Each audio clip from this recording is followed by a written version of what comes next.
Hello everyone, this is Pankaj Kewat from Bermo Bokaro Jharkhand.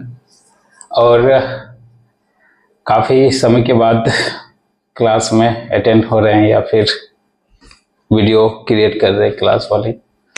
दरअसल मुझे घूमने फिरने का भी शौक है और बहुत चीज़ कल्चर या फिर किसी की परंपरा बोलिए उन या फिर उस परंपरा को देखने का भी मुझे बहुत शौक है। इसलिए थोड़ा गैप हो गया था और मैंने इस पे बनारसी पे गया था और वहाँ की परंपरा, वो संध्या आरती, फिर काशी विश्वनाथ जी की आरती, ये सब मैंने देखा, बहुत ही आनंदमय आया। खैर, सबकी अपनी अपनी शौक और ओके, तो चलिए आज की रेगुलेशन क्लास स्टार्ट करते हैं। रेगुलेशन 117 यानी कि पॉइंटिंग आउट ड्यूरिंग कंट्रवेंशन और inspection. Contravention and inspection, pointing out of contravention during inspection. मतलब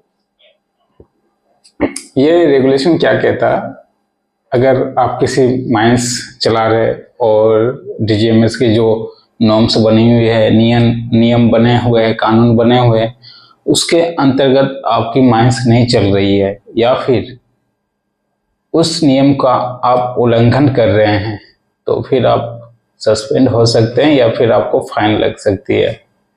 तो इसी के बारे में ये रेगुलेशन बताया जा रहा है।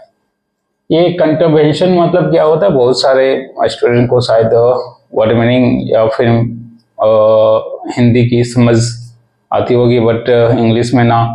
तो ये कंट्रवेंशन मतलब आप शॉर्ट वर्ड में अगर समझ सकते हैं तो उल्लंघन कहिए, किसी भी चीज का उल्लंघन, मनमानी या नामानी, इस तरह से आप समझ सकते हैं। ओके, तो इसमें बेसिकली 4 या 5 पॉइंट है जिसमें कि बताया गया है कि कोई भी माइंस अगर किसी चीफ इंस्पेक्टर या इंस्पेक्टर के द्वारा इंस्पेक्शन की जाती है और किसी कानून का या फिर किसी वर्किंग मेथड में आपका कुछ त्रुटि पाई जाती है तो फिर वो ओनर, एजेंट और मैनेजर को पनिश कर सकते हैं, प्लस उस उल्लंघन करने के और साथ साथ आपको सारा सुधार कर लेना है जो कि त्रुटि है। ठीक है, उल्लंघन तो आपने किया है, तो उल्लंघन अगर दिख गया आपका तो फिर उसको सुधारने के लिए आपको नोटिस दे देंगे इंस्पेक्टर या चीफ इंस्पेक्टर। ठीक, और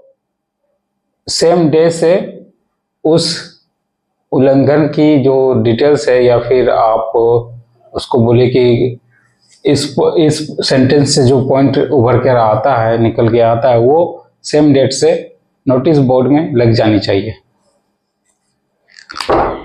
यह पिलर है आपका, 3x4 की पिलर होती है। आपने क्या किया, 3x3 की पिलर रख दी। ठीक है, तो डेफिनेटली ये इतना छोटा हो जाएगा, यहाँ पे सरफेस का लोड इस पे लेने का कैपेसिटी नहीं हो पाएगा। तो इस तरह से अगर आप उल्लंघन करते हैं तो चीफ इंस्पेक्टर या इंस्पेक्टर अगर देख लिए तो आपको एक नोटिस करेंगे कि इसको जल्द से जल्द सुधार कर लें। और ओनर, एजेंट और मैनेजर की रिस्पॉन्सिबिलिटी रहती है कि सेम डेट से 15 दिनों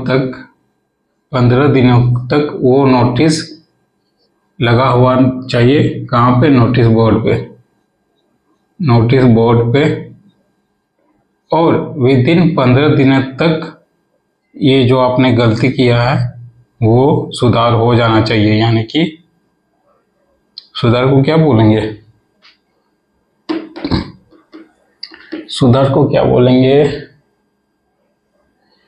जो भी है सुधार हो जाना चाहिए। करेक्शन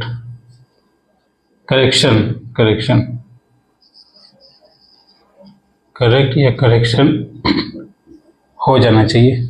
ये रेगुलेशन 170 की मुख्य बात है। ठीक, 15 दिन, ये डेट हमेशा याद रखिए, 15 दिन के अंदर हो जाना चाहिए।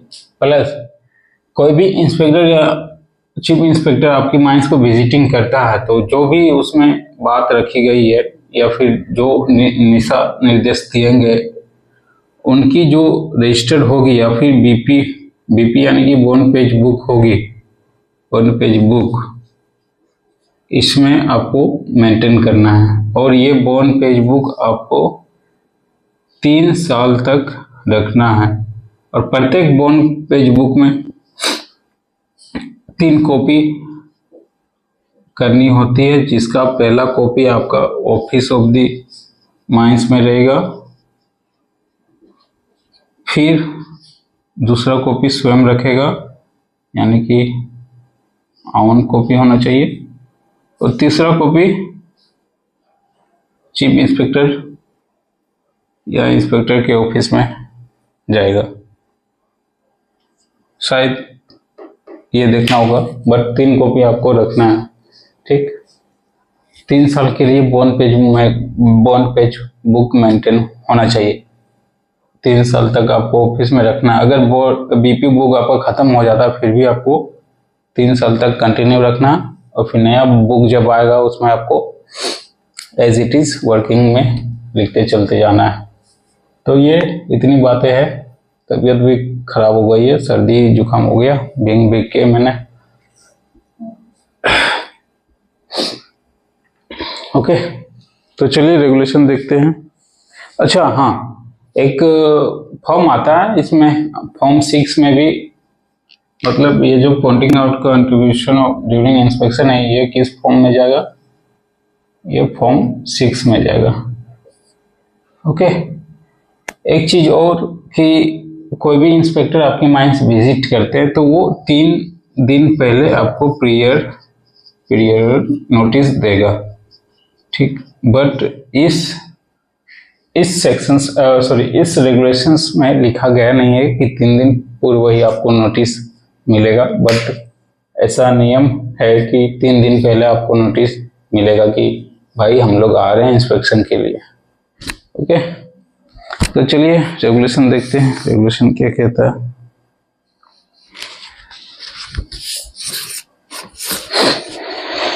रेगुलेशन 170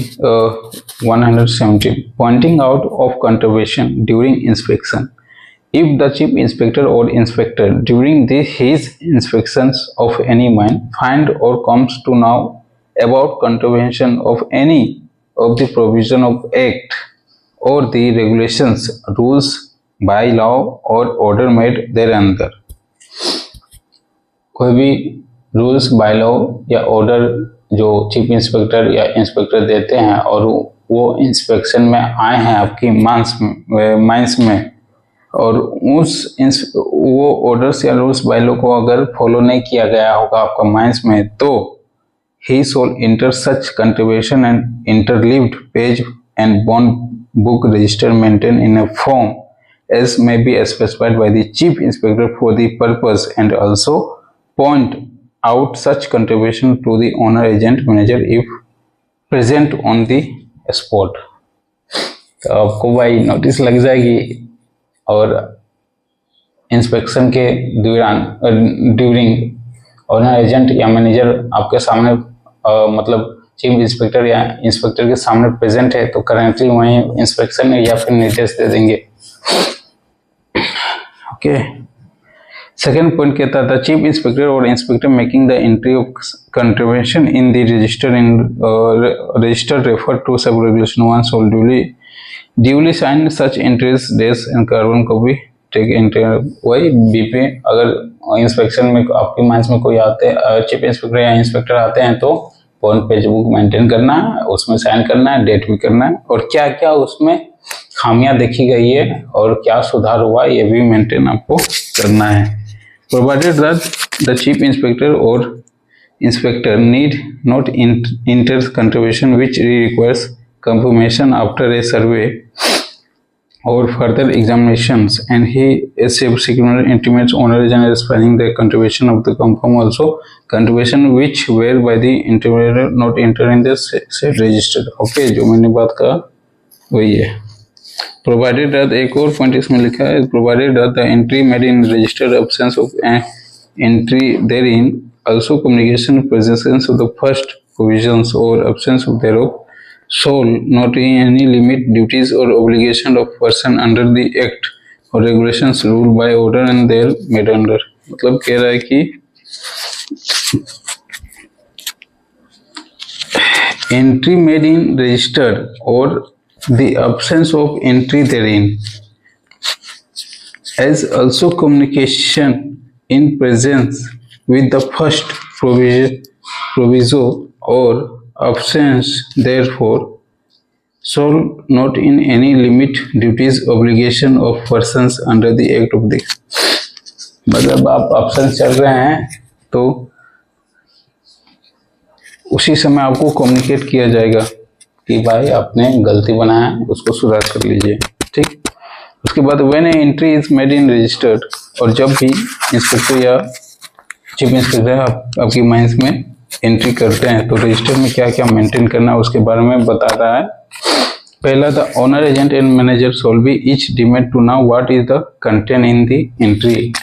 मतलब सब्जेक्ट क्या है, आप एंट्री तो कर रहे हैं तो कुछ सब्जेक्ट लेके आए होंगे, क्या कंटेंट है आपकी एंट्री की, ठीक ना। जैसे बहुत सारा केस में होता है कि इन द केस आपकी माइंस में एक्सीडेंट हो गया, तो एक्सीडेंट हो गया तो एक्सीडेंट किस कारण से हुआ ये कंट्रीब्यूशन निकालने के लिए चीफ इंस्पेक्टर या इंस्पेक्टर आपकी माइंस से विजिटिंग करेंगे।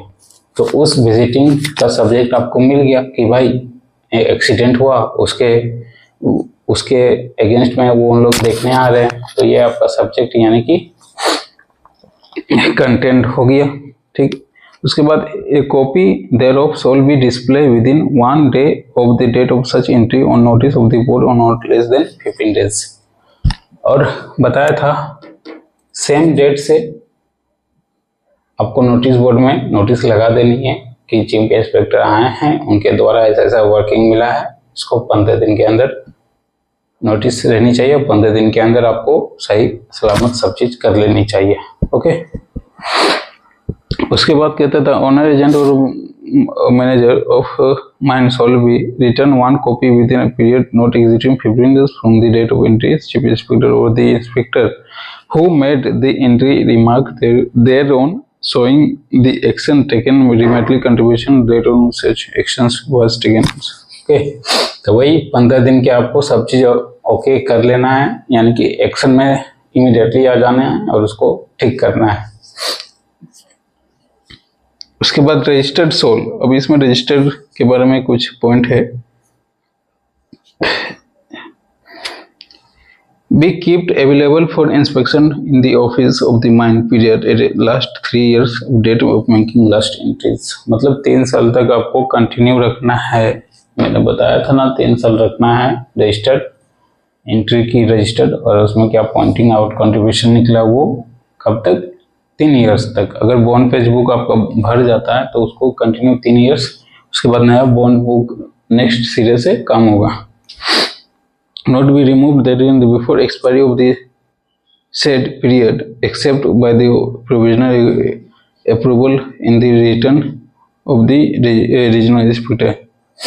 यानी कि एक्सपायरी जिस डेट से आया है उस डेट से 3 साल, 1 साल 2 साल 3 साल, यानी कि इस डेट से 3 साल तक एक्सपायरी तक आपको रखना है। उसके बावजूद भी आपको परमिशन लेना है सर, किससे, रीजनल इंस्पेक्टर से, सर कि आपकी एक्सपायरी 3 साल हो गई, इसको क्या मैं चेंज कर सकता हूँ या फिर नया बॉन्ड पेज या फिर कहीं इसको हिफाजत से रख सकता हूँ, डेफिनेटली। तो उस समय आपको चीफ इंस्पेक्टर ऑर्डर दे देंगे, ठीक है। तो ये रेगुलेशन हमारी 170 कंप्लीट। इसके बाद 119 देखेंगे, multi section and continuous working, यानी कि 2 तल्ले मंजिले में कैसे अंडरग्राउंड या फिर कंटिन्यूअस माइनिंग होता है, ठीक है। तो आज की रेगुलेशन 170। और जॉब के लिए 23 जुलाई को शायद फिर से AIDEO के चेयरपर्सन RK तिवारी सर यानी कि हेडक्वार्टर जाएंगे कोल इंडिया को, वहाँ पे मीटिंग रखी गई है। तो उम्मीद है कुछ ना कुछ जरूर गुड न्यूज़ लेके आएंगे। तो कहने का मतलब है कि आप लोग कंटिन्यू प्रिपरेशन करते रहिए, हमारी वीडियो को देखते रहिए, लाइक शेयर एंड कमेंट्स, ये सब फालतू बातें मैं बोलने वाला नहीं हूँ। जिसको जो ज़रूरत रहेगा वो डेफिनेटली दौड़ के आएगा ही, ठीक है। तो आज की क्लास यहीं समाप्त करते हैं। थैंक यू, नमस्ते, हर हर गंगे।